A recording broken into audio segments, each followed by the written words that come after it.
Finally চলে এসেছি মহিষাদলে রথ সাজানো দেখতে। তবে এই রথ সাজানো শুধু আমি দেখলে হবে না, আপনাদেরও দেখানোর জন্য ছোট্ট একটা ভিডিও করলাম। রথের চাকাগুলো দেখুন কত বড় বড়। চলছে রথ সাজানোর কাজ, সবাই খুবই ব্যস্ত, একে অপরকে সাহায্য করে কাজটাকে তাড়াতাড়ি এগিয়ে নিয়ে যাচ্ছে। রথের ওপারে নীল আকাশ কত সুন্দর লাগছে দেখতে।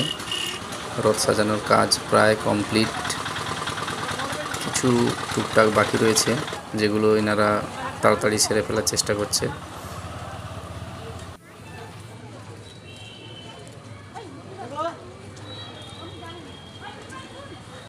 মহিষাদল রথযাত্রা 2025 এই মেলা অনেক পুরনো মেলা। তবে এই রথ সাজানোর সেকেন্ড পার্ট নিয়ে আসছি পরের ভিডিওতে।